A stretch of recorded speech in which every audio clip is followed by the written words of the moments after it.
तो हाँ भाई, आज एक म्यूचुअल फंड का पोर्टफोलियो रिव्यू करेंगे जो कि देख सकते हो लगभग 4.5 लाख रुपये के अराउंड इन्वेस्टेड है पोर्टफोलियो में। और पोर्टफोलियो का ओवरऑल लॉस एंड प्रॉफिट का बात आगे करेंगे।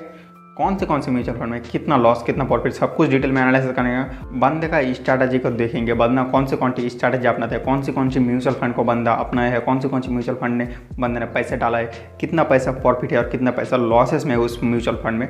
पर्टिकुलर है कि म्यूचुअल फंड को ट्राई करेंगे हम बेस्ट से बेस्ट रिजल्ट ढूंढने का। चलो भाई वीडियो की तरफ। तो हाँ भाई, पोर्टफोलियो का ओनर का नाम है शांतनु विश्वास, जो कि हमें शांतनु विश्वास जी ने पोर्टफोलियो भेजा है। तो थैंक यू शांतनु जी, आपने हमारे चैनल के साथ जुड़ने के लिए और आपका पोर्टफोलियो भेजने के लिए थैंक्स अ लॉट। बात कर लेते हैं, आपने कहा है स्टॉक का पोर्टफोलियो पर, लेकिन स्टॉक का पोर्टफोलियो मेरे पास आया नहीं है। मेरे पास म्यूचुअल फंड का ही पोर्टफोलियो आया है मेरे पास। इस पर आपका SIP चल रहा है 12,000 के अराउंड आपने मेंशन किया है। HDFC नेक्स्ट 50 और एक्सेस निफ्टी 50 में आपने लगभग 50,000 के अराउंड लमसम किया है।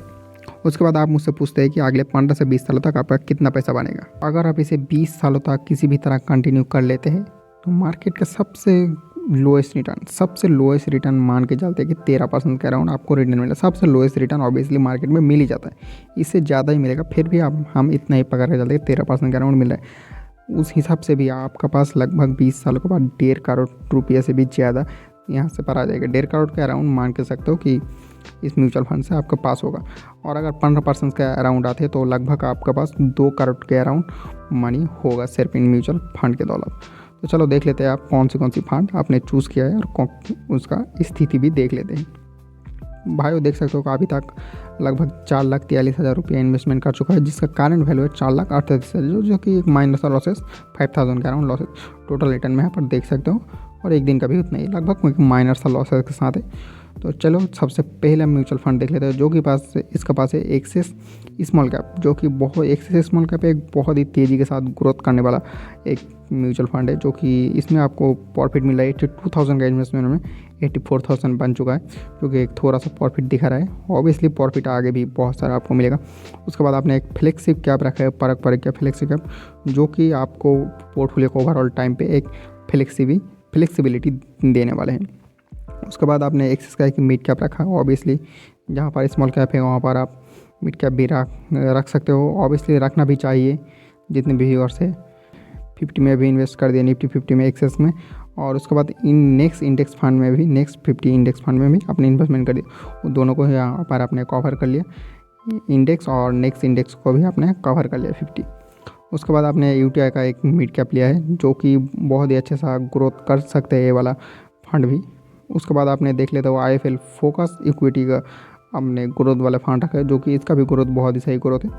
कोटक स्मॉल कैप, जो कि मेरा one of the most favourite stock नहीं म्यूचुअल फंड है कोटक स्मॉल कैप, जो कि इसमें बहुत ही अच्छा ग्रोथ मिलने वाला है आपको आगे की तरफ। आप इसे कंटिन्यू कर सकते हो, बहुत ही सही अपने स्मॉल कैप चूज़ किया है। उसके बाद आपने एक बहुत ही सही आपने एक ब्लू चिप का फंड भी ले लिया, जो कि आपका ओवरऑल पोर्टफोलियो को एक स्टेबल सा रिटर्न प्रोवाइड करेगा। रिटर्न थोड़ा सा कम मिलेगा बट लेकिन स्टेबल के साथ, जितना वॉलेटिलिटी बहुत ही कम मिलेगा, जो कि यहाँ पर जितने भी बड़े बड़े जाइंट है किसी भी सेक्टर का वो ब्लू चिप में रहता है, तो बहुत ही लॉन्ग टाइम में बहुत ही अच्छे से रिटर्न ये आपको कंपाउंडेंट करके देगा ब्लू चिप।